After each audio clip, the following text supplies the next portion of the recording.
I'm Rebecca. Hi, I'm Elizabeth. Hello, I'm Sydney Taylor, We're dissecting a fetal pig. which is phylum Chordata and class Mammalia.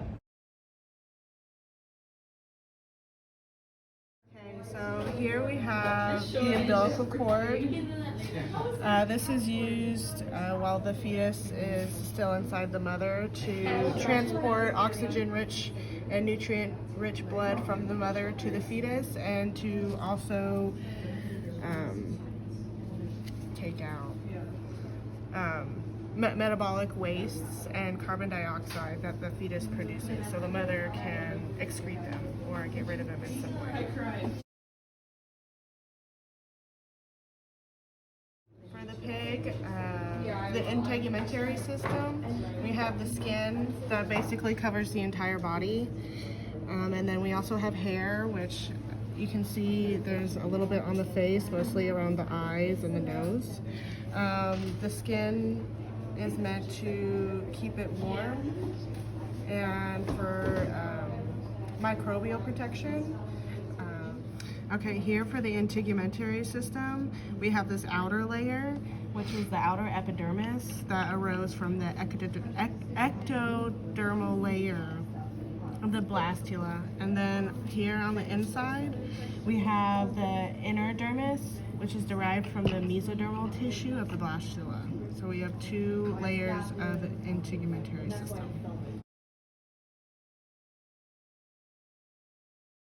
Alright, so we're also going to do a little bit of explaining on the different sides.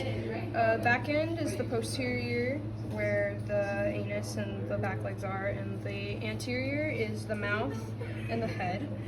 The ventral is going to be the stomach area. That's where we have the umbilical cord and where we'll actually do our cut.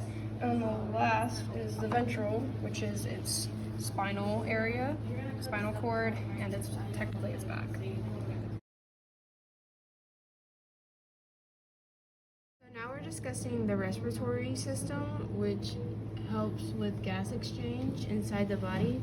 The air enters through the mouth and then goes down into the larynx and then passes through the trachea down into the lungs. This is the two sides of the lungs. And then here's the diaphragm. The diaphragm helps push air down into the lungs and then contract it back up to go out. Here's the rib cage. The rib cage consists of bones that protect the two lungs. Next, we're going to go over to the digestive system. Here's the mouth that we were able to pry open, and this is where all the mechanical digesting happens. And the esophagus, which is where the probe is down right here. We can kind of feel it a little bit as we move it around. And next, we have the stomach, which it follows down all the way to right here. Right here is the stomach. This is where all the chemical processing happens. Next we have the small intestines, which are right here, which follow out of the stomach into large intestines, which are right here. And then into the liver, which is this big part right here. So the liver. And then we have the gallbladder, which is right about here. Continuing on into the stomach, here we've cut it open. There's quite a bit of fluid here, but the rugae, which we can see these little folds on the stomach, that's where we can, right there. And that's what helps to churn the food within the stomach.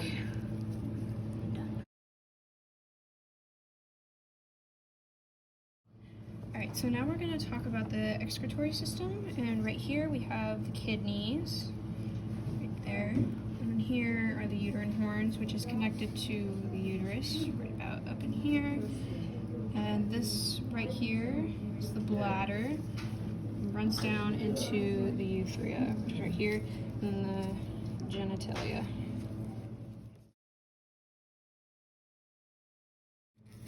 Alright, so now we're going to discuss the circulatory system. Here's the heart right here, and these two right here are the, oh god, I forgot what it's called. here's the atriums, left and right. And then down here, right here and here, this is the left and right ventricles. So now we're gonna take it out. Okay, here we have the heart as a diagram, and here is the pig's heart.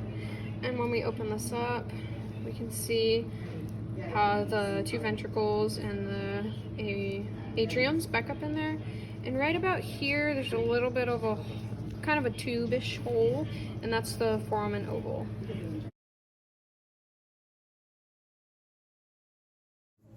Now we're taking a look at the endocrine system. So here we have the pancreas, which is mostly responsible for blood sugar levels.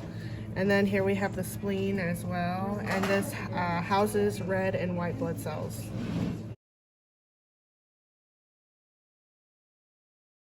Now onto the reproductive system.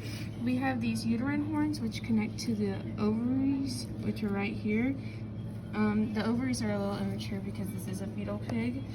And here is the genitalia papilla. The fetal pig was developed through internal fertilization, and it is viviporous, meaning that the mother had a placenta.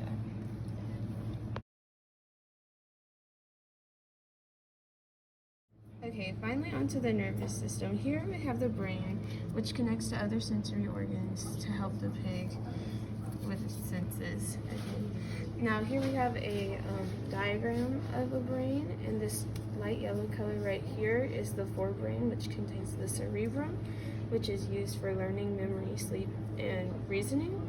It also contains the olfactory bulbs, which are used for smelling.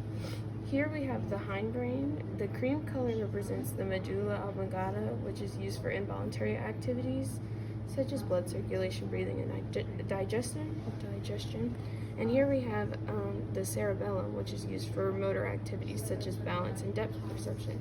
And here we have this very light blue color. It's kind of hard to see as it's covered up by the forebrain and the hindbrain, but this is the midbrain, and it contains the occipital lobes, which is used for vision.